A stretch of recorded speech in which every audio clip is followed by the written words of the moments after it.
Good morning, everybody. It is officially 10:30.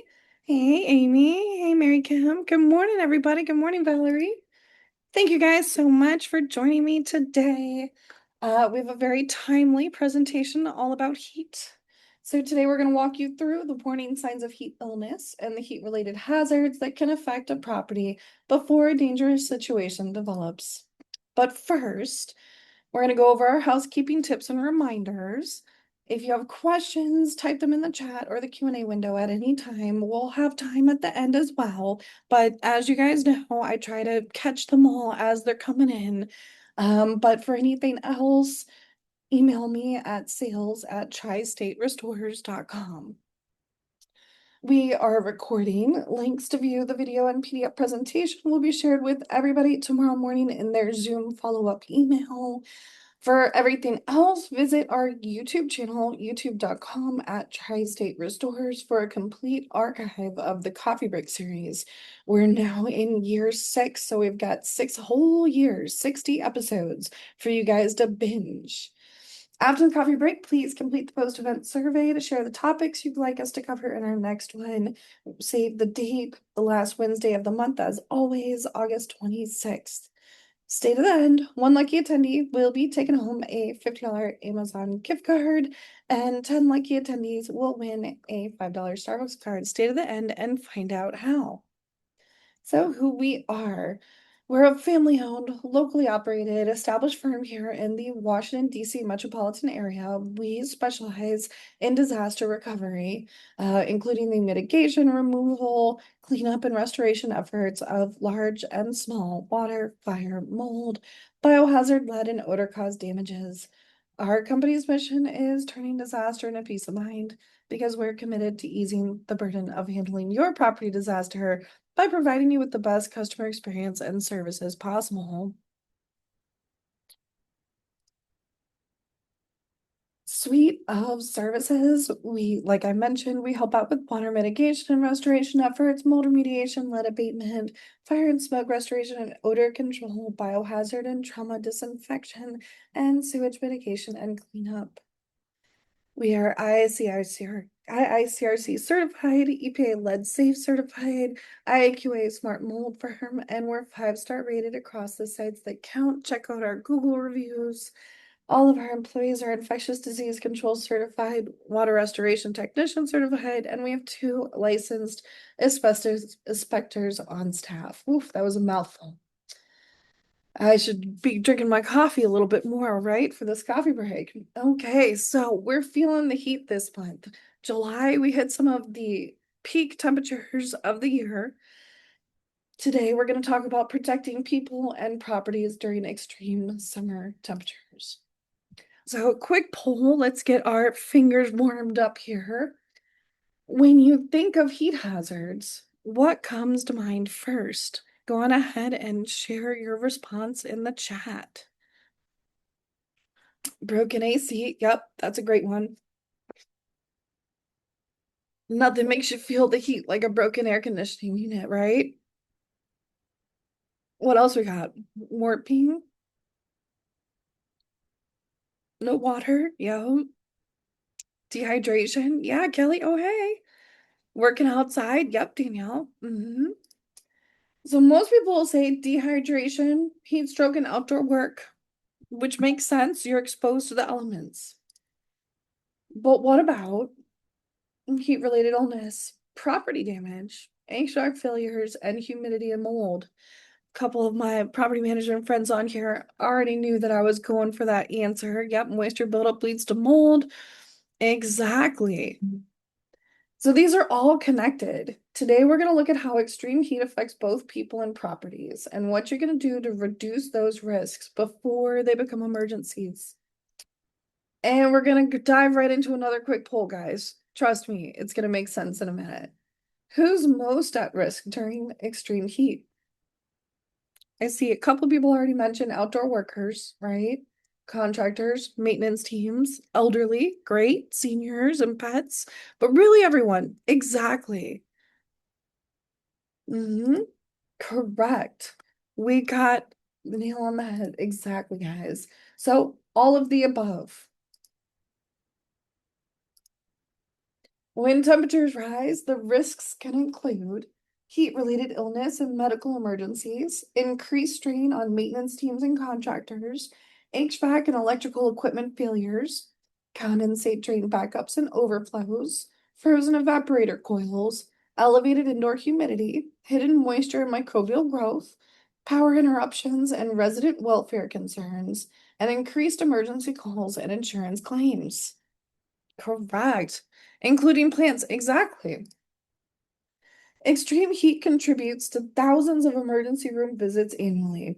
Heat-related illnesses and fatalities, increased property damage, equipment failures, water losses, electrical failures, and fire risks.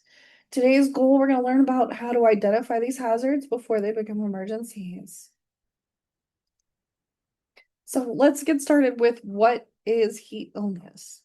Heat-related illness can occur when the body's natural cooling mechanisms, such as sweating, fail or are overwhelmed. This ranges in severity from mild heat cramps and heat exhaustion, dizziness, nausea, heavy sweating, to life-threatening heat stroke, where core body temperature exceeds 104 degrees or 40 degrees Celsius, and emergency medical care is required. Types of heat illness can include heat cramps. This is the mildest form. Heat exhaustion, a serious condition marked by profound fatigue, headache, dizziness, nausea, and heavy sweating. Your skin can become cool, pale, and clammy. Heat stroke, the most severe and fatal form of heat illness, causes rapid core body temperature and altered mental status, confusion, slurred speech, seizures, and potentially hot, dry skin. Other conditions include heat syncope, which is fainting when standing too long, and heat rash, red blistering clusters. We often see heat rash on children because their exposure is slightly different. They're younger, their immune systems aren't quite as up to par as adults. Heat illness can escalate very quickly. So it can start off heat cramps, painful muscle spasms, heavy sweating, fatigue, and thirst. To heat exhaustion, you're getting headaches, nausea, vomiting, dizziness and weakness, irritability, heavy sweating, elevated body temperature, rapid heartbeat, or reduced urine output.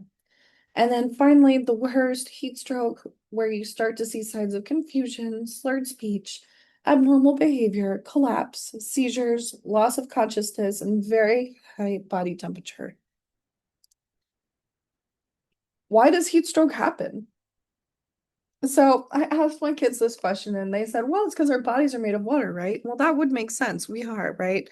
And the water heats up to a certain temperature, therefore causing our internal systems to fail. Well, heat stroke actually happens because our internal cooling system stops working. Think about it like our internal air conditioning unit. It's not simply because our bodies contain water. So, how the body overheats. Dehydration prevents your skin from producing sweat, and sweat stops. It stops helping you cool off. Temperature rises, your internal heat builds up very fast once the cooling process stops working properly, sometimes getting over 104 degrees, which is a extremely high emergency room level fever. And then your organs fail. The high heat turns your brain and other vital organs into cooked mush, which is not good, very, very dangerous. So, how our cooling system works, this interesting short clip here. When you sweat, your body releases a droplet of moisture through the glands in your skin. This droplet will eventually evaporate into the air, and when it does, it takes a little bit of your body heat with it. Now, one droplet doesn't make much of a difference, but when you have thousands emerging at the same time, it can evaporate enough of your body heat to significantly cool you down. Heat does not affect everyone the same. People who may be at an increased risk include older adults, infants and young children, pregnant individuals, people with chronic health conditions, people taking certain medications, individuals with limited mobility, people without reliable air conditioning, outdoor workers, employees wearing heavy or impermeable PPE, new workers who have not acclimated to heat. Our pro tip here, emergency planning should identify at-risk individuals and vulnerable residents. Check medications, look for heat-related side effects. That's a big one. Know the signs and act early. Extreme heat kills. Climate change is making heat waves more frequent and more extreme. Do you know the difference between heat exhaustion and heat stroke? Could save a life. Early signs of heat exhaustion include headache, dizziness, nausea, cramps, or unusual tiredness. Danger signs are different. Confusion, collapse, seizures, or not responding normally. That is heat stroke. It's a life-threatening emergency. Know the signs, act early. So here's the difference. Heat exhaustion versus heat stroke. Time to act fast. Move to a cooler area when you start feeling dizzy or extremely thirsty or heavy sweating. You might be nauseous or have weakness. Loosen your clothing, sip cool water, stay in a cool area, and seek medical help if symptoms don't improve. Heat exhaustion directly leads to heat stroke. So if you're experiencing the symptoms on the left here, chances are if you don't do anything about it, you're going to end up here on the right with confusion, dizziness. You might become unconscious. This is when you have to act fast and call 911. Heat stroke can cause death or permanent disability if emergency treatment is not given quickly. Confusion equals a warning sign. Do not wait until the person feels better. Here's OSHA's perspective. Heat is a recognized workplace hazard. OSHA states that both indoor and outdoor heat exposure can be dangerous. Employees are expected to recognize heat hazards, assess risk, and take reasonable steps to protect workers. Heat risk is affected by more than air temperature, humidity, workload, radiant heat, clothing, personal protective equipment, airflow, and individual risk factors must also be considered. Effective heat illness prevention also includes planning and supervision, heat hazard assessments, acclimatization, training, accessible drinking water, cooler shaded recovery areas, appropriate work and rest schedules, monitoring employees, and emergency response procedures. OSHA's motto is water, rest, shade. Nothing's more important than getting home safe. So we're going to watch this video here, and he does mention the upcoming OSHA ruling on heat illness. This rule has not yet been finalized. It is still in review, so it is not an official ruling yet. However, there are many states with their local Department of Labor where they do have specific rulings for heat illness prevention for workers and safety. So definitely check out your local municipalities for that information. According to OSHA, between 2011 and 2021, 436 workers died from heat exposure. And if you zoom out from that window, the EPA reports nearly 1,000 deaths between 1992 and 2022, with over 1/3 occurring in the construction industry alone. And it's not just fatal incidents. Heat stress leads to thousands of non-fatal illnesses each year, causing fatigue, confusion, even long-term damage to organs. How do you actually meet these new rules? One of the most important tools is WBGT, or wet bulb globe temperature. Unlike your phone's weather app, which only accounts for temperature and humidity, WBGT goes further. It factors in wind speed, solar radiation, and humidity to give you a more accurate measure on environmental heat stress on the human body. To comply, companies need to monitor WBGT in real time using on-site sensors, set WBGT-based thresholds for when to take action, water breaks, schedule changes, or task relocation, offer training on identifying early signs of heat illness, and adjust workloads and encourage open communication when heat risk levels rise, and ensure hydration, shaded rest areas, and cooling systems are readily available. So what to do during a heat emergency? Cool first, call for help, stay with the person. First and foremost, stop work. Move the person to a shaded, air-conditioned, or cooler area.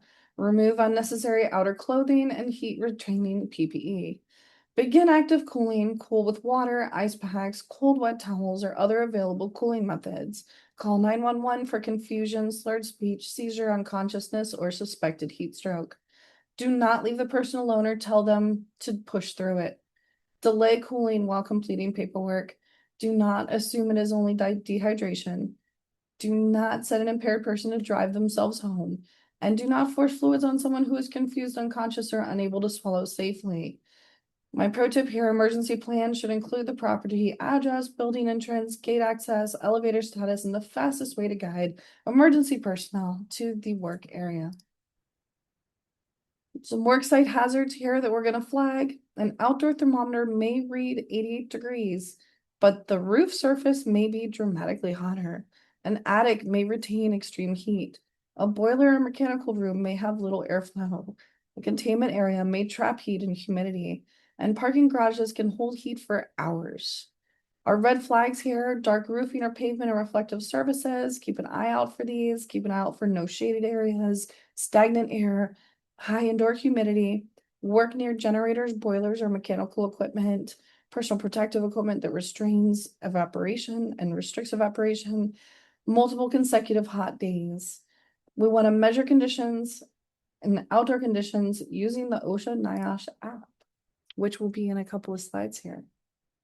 So these activities here will create high-risk situations and are considered red flags for tri-state restorations. Employees working alone, no reliable access to cool water, no designated recovery area, workers skipping breaks, heavy lifting during peak heat, roof, attic, or mechanical room work, respirators or impermeable protective clothing, and no plan for heat-related emergencies. So acclimatization. The body needs time to adjust. New employees and employees returning home after a time away may not be ready for full heat exposure. This also goes for everyone here currently taking their summer vacations, maybe to cooler places. I know a lot of people tend to go to the beach for the summer, but I've heard, from a few family friends, a couple people went to Alaska on a cruise. If you're going to any of these cooler places, then coming back to the DC area heat, you need to worry about your body adjusting to the heat. OSHA takes note that nearly 3 out of 4 heat-related fatalities occur during a worker's first week. Workers who may need acclimatization include new hires, temporary employees, seasonal workers, and employees returning from vacation or illness. Red flags, new workers assigned to the hardest task. Full shift in an attic on the first day. No increased supervision, an employee trying to match an experienced crew that maybe have been doing this for years and years, but they are new. Heat index is only the starting point. It's only 88 degrees, does not tell the whole story. Heat risk is influenced by air temperature, relative humidity, direct sunlight, radiant heat from roofs and pavements, limited ventilation, physical workload, personal protective equipment and clothing, duration of exposure, employee acclimatization, and personal risk factors. Here's the app that OSHA and NIOSH has produced to determine that heat index. Know the risk, beat the heat. This is a really, really handy app for really all personal use. I use this when I'm getting my kids ready for camp for the day. I need to make sure that, all right, well, it's only 88 degrees outside, but it feels like 104. Let's, decide what we're going to wear for the day, put on sunscreen, make sure we have extra water, all of that good stuff. So it's a very handy app to have day to day so that you can make sure you're staying safe when outdoors. Hydration best practices. OSHA recommends approximately 1 cup of cool water every 20 minutes during heat exposure. For work lasting 2 hours or longer, access to electrolyte-containing fluids may also be appropriate. Do not consume more than 48 ounces per hour unless medically directed. Hydration best practices. Begin the shift hydrated. Keep water close to the work area. Use every recovery break to hydrate. Increase monitoring during prolonged sweating. Consider electrolytes for extended or high exertion work. And continue hydrating after the shift. You're going to want to limit or avoid alcohol, excessive caffeine, energy drinks, large amounts of sugary beverages, and drinking very large amounts all at once. And I know many people out there are not necessarily water drinkers. If you hate drinking water, we've got a little video for you. Friendly reminder, you can stay hydrated even if you hate drinking water. A lot of people think staying hydrated means drinking plain water all day long, but that's not your only option. Try adding fruit, citrus, or cucumber or mints to make your water more appealing. If you enjoy sparkling water, That can help too. You can also get fluids from foods like watermelon, grapes, cucumber, and tomatoes. Best hydration routine is one you'll actually stick with.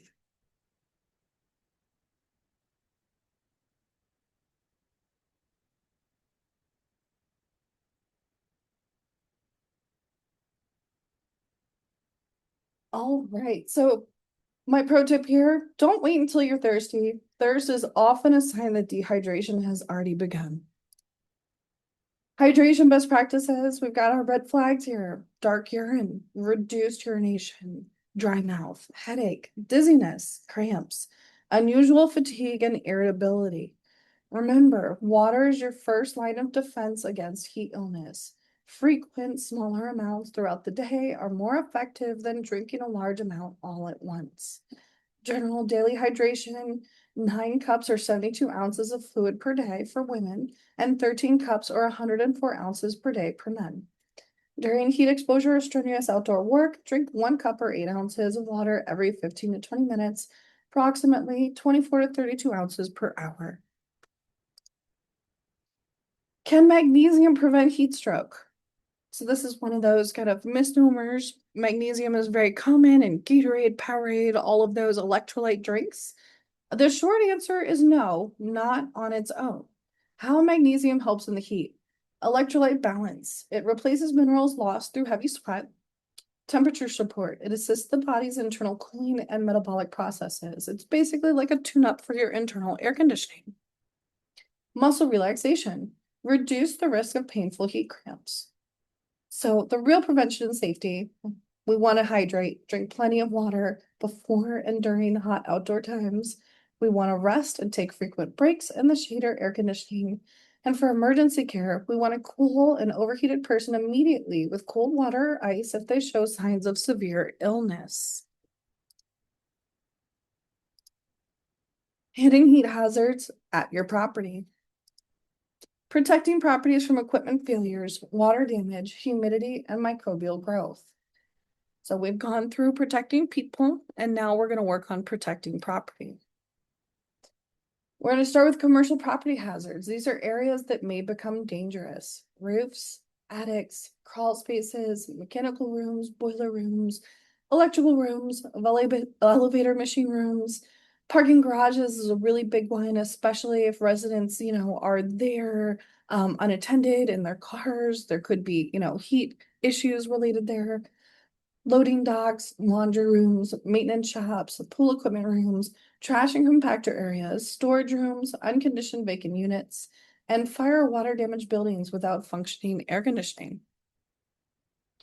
Property hazard red flags: broken exhaust fans, no air movement, doors propped closed around heat generating equipment, high humidity, employees entering confined areas alone, no radio or phone communication, no access to a cooling area, outdoor work scheduled during peak heat, PPE worn continuously without recovery breaks, or no water in sight of workers.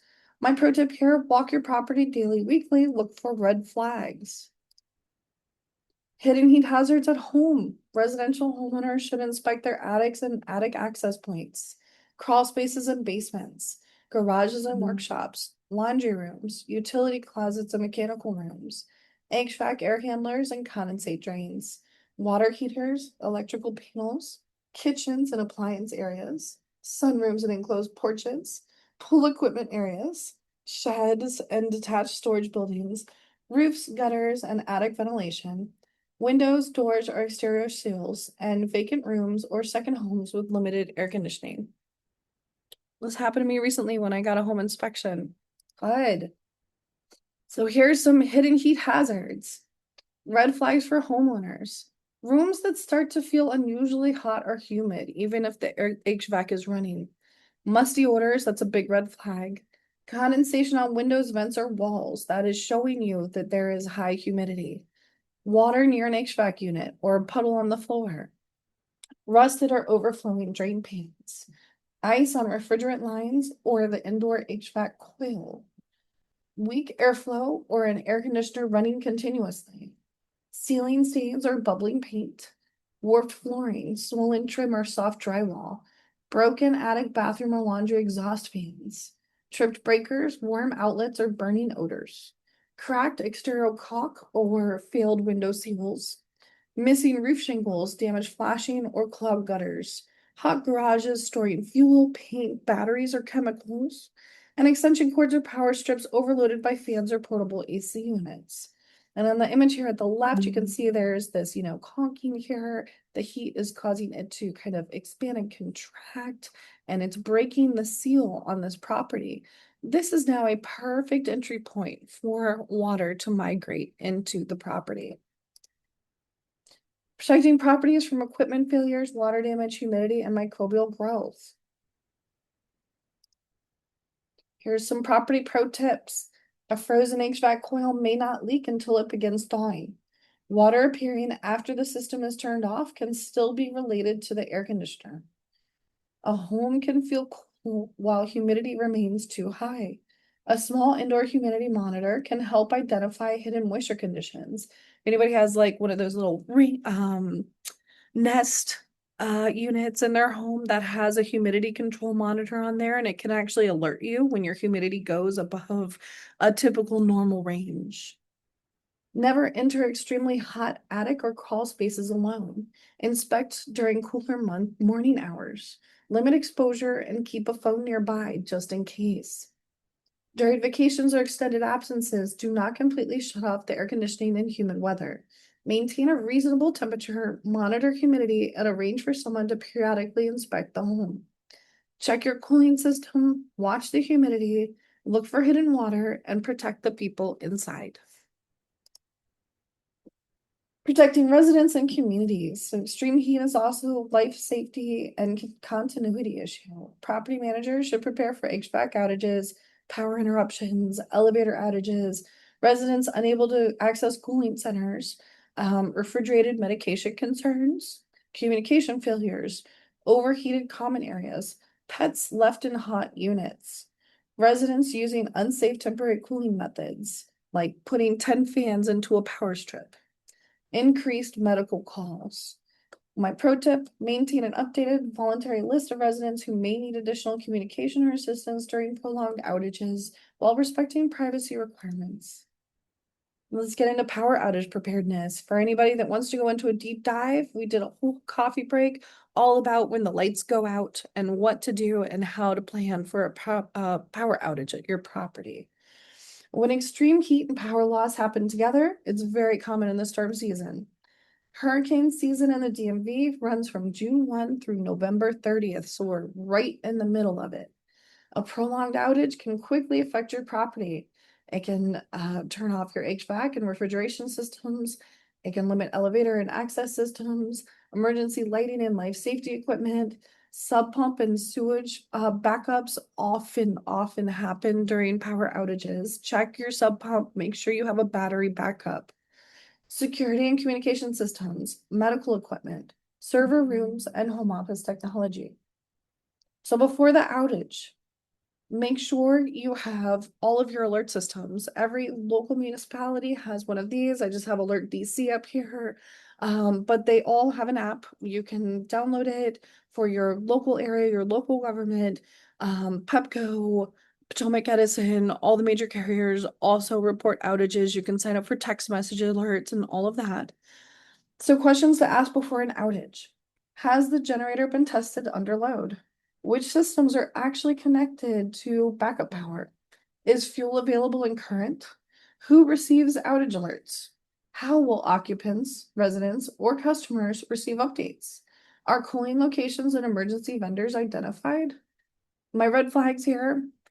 The generator starts, but it can't support the critical systems. Missing fuel or maintenance records. No extended outage plans. No way to check on vulnerable occupants. No backup communication method like a text message service or a group chat. Mechanical utility spaces overheating.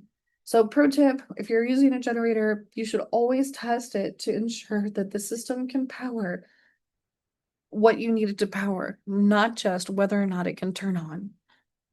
And never run a generator in an enclosed space. Extreme heat stresses property systems. Prolonged high temperatures may contribute to HVAC overuse and compressor failure. Frozen evaporator coils, condensate backups, high indoor humidity, electrical overheating, roof membrane and sealant deterioration, window and door seal failure, expansion and contraction of materials, pavement or driveway deterioration, and service security and access system problems. You can see here, this is a minor backup. The water's already started to recede, but this is a sub pump drain that also has a condensate line dumping into it. And then this, you can see the roof sealant is deteriorating, which is potential to cause water to migrate into the property. Property hazard red flags, repeated HVAC shutdowns, or vice versa, HVAC operating continuously without shutting off. Both are red flags. Unusual odors, ceiling stains, rising indoor humidity, doors or windows becoming difficult to open, condensate pump making a funny noise or constantly running. Heat-related property damage may be hidden at first. An odor, stain, unusual noise, or humidity change may be the earliest warning and your sign to call in a professional. My pro tip, check out our previous coffee break episodes all about sounds and smells that signal property damage so that you can help take a look for these red flags in the day-to-day. HVAC systems under stress. A major source of summer property damage right here. During prolonged heat, HVAC systems may run continuously and struggle to remove both heat and humidity. This added strain can lead to frozen coils, clogged condensate lines, overflowing drain pans, compressor problems, and hidden water damage.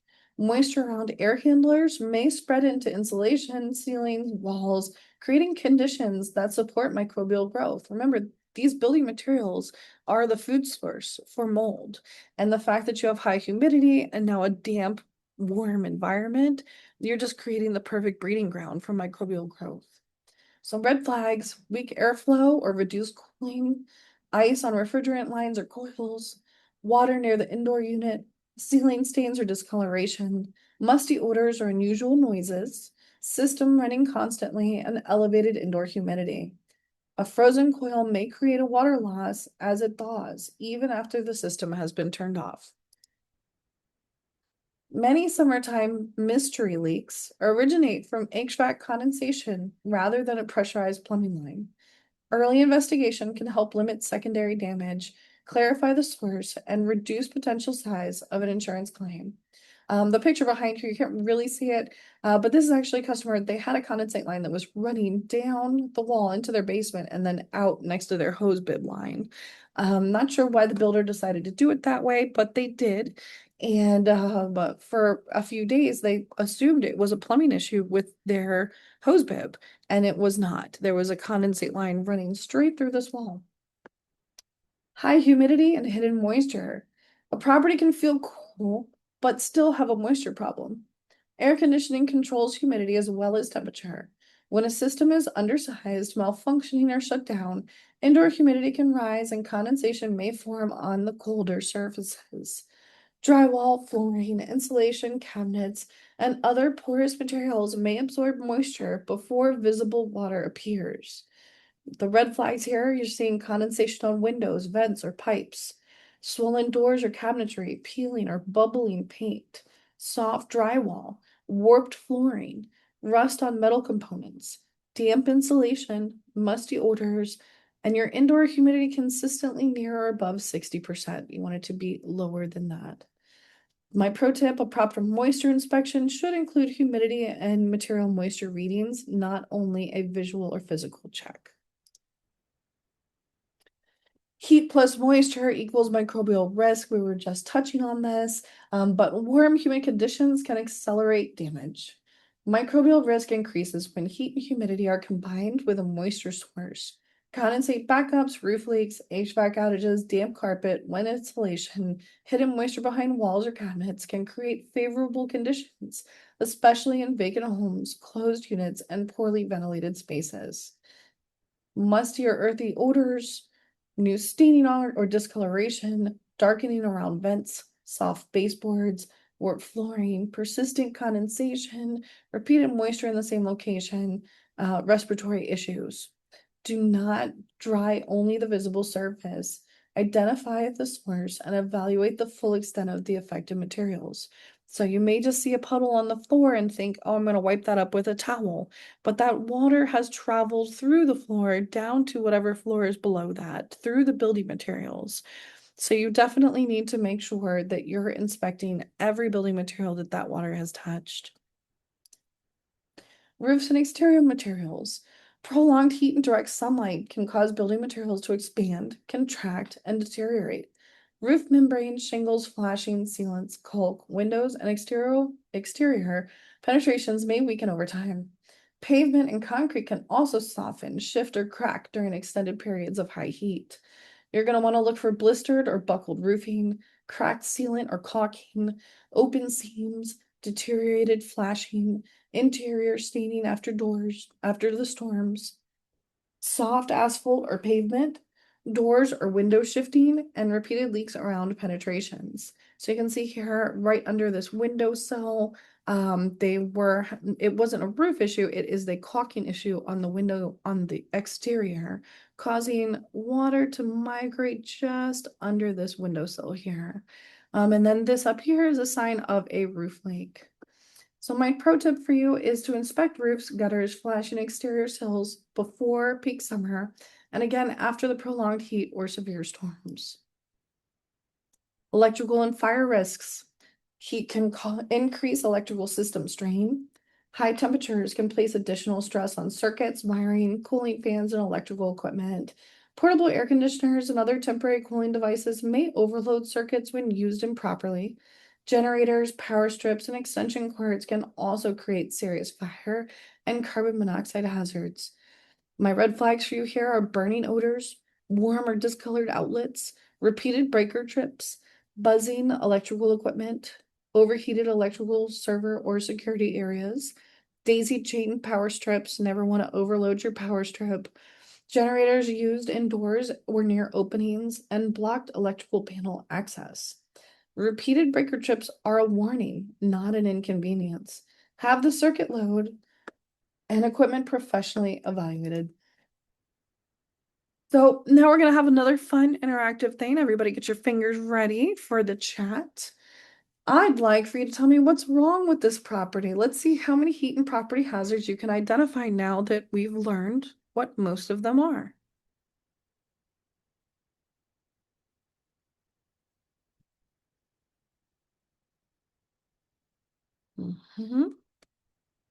Yes, Amy, the boxes are blocking the panel. Clogged gutters, gutters full, yep. Yep, good job, Lynn. Good job, Kevin. Awesome. Thanks, Heather. Poorly maintained chiller on roof. Yep, blocked electrical panel, clogged gutters. Good job, guys. You guys are eagle-eyeing this situation here. Did anybody notice the lack of PPE for this young gentleman? I'm not sure he's young. On the roof? What happens if he falls?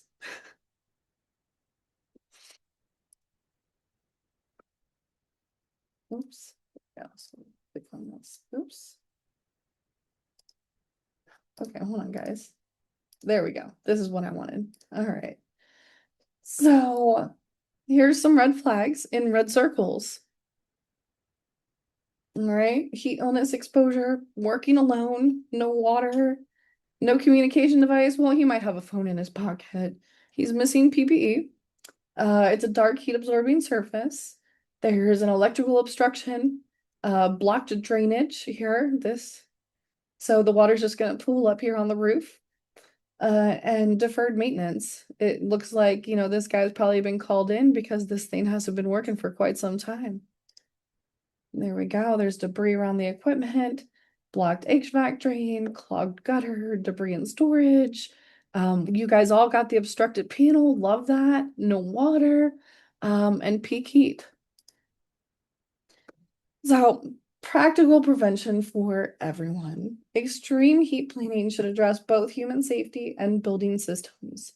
Monitor heat and humidity, schedule strenuous work during cooler hours, provide water and recovery areas, avoid lone work in attics or roofs, and make sure emergency contacts are current. Homeowners, property managers, and insurance professionals should also encourage early reporting of unusual odors, moisture, equipment noises, or cooling problems.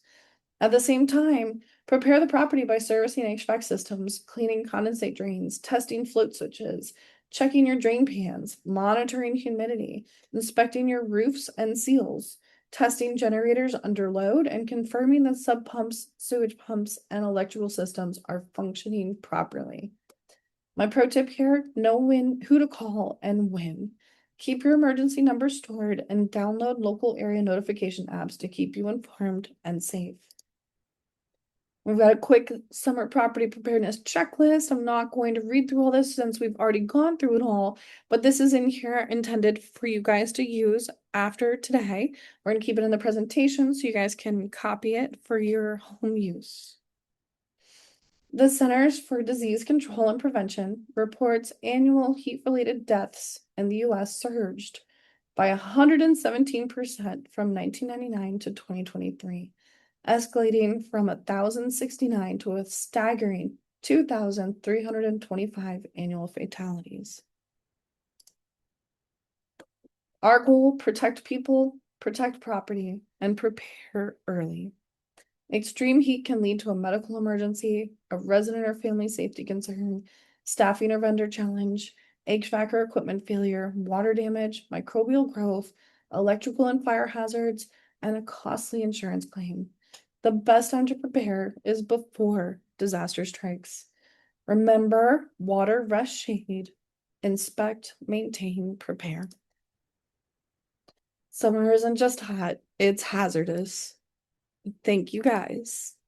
So in closing, if you suspect you have a property hazard or require assistance with water, fire, smoke, lead, or biohazard damages, please give us a call. We are here 24/7 to assist you with your disaster. And now we'll open it up for any questions.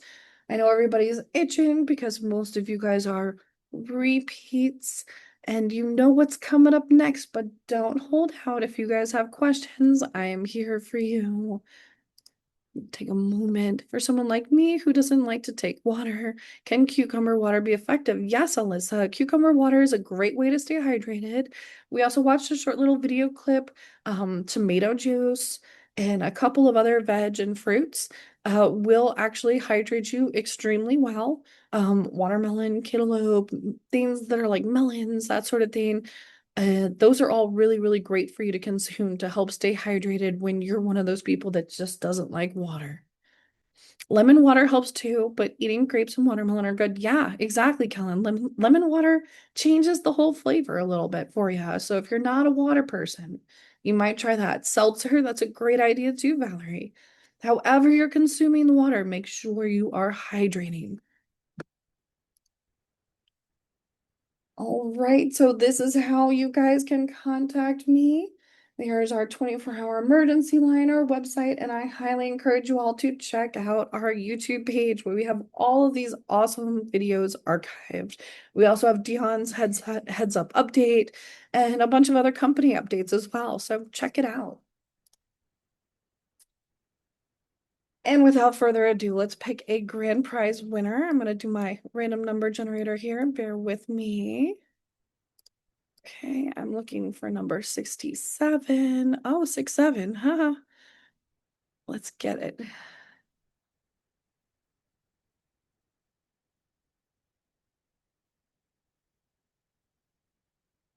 All right.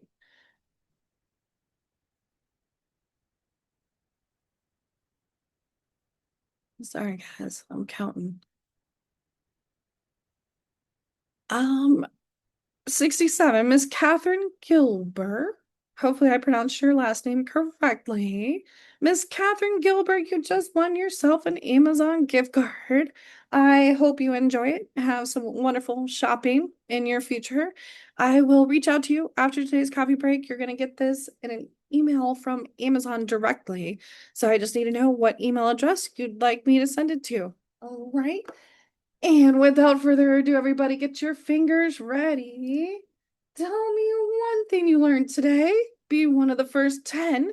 You will get a $5 Starbucks gift card. That is the rules for all the people who were asking questions earlier. If you do not participate in this, there is no gift card. You must be one of the first 10, and I truly appreciate you. Look at all the wonderful things everybody has learned today. I love it. Let's go through some. All right, I learned to download the app for heat tips, drink throughout the day rather than all at once, and look from home. Don't overpower power stoves. Awesome, Holly. Building insulation affects how well a property handles heat. Correct. Always inspect roofs, gutters for blockage. Heat stroke is the most severe form of heat illness. You got it. Parking garages can hold heat for hours. Exactly. Check for pooling water around your HVAC. Power outage preparedness. Learn that you should be drinking water all day long. Exactly. Let's stay hydrated, guys. I want you all to have a great rest of your summer. Hopefully, when I see you guys next month, last Wednesday of August, we have reached a little reprieve here in the DMV hot zone weather. Our kids will have all gone back to school and we will have another conversation about property damage. Thank you guys all so much for joining me today. Always stay hydrated. Exactly, Sarah. Enjoy the rest of your beautiful day. Thank you so much for coming.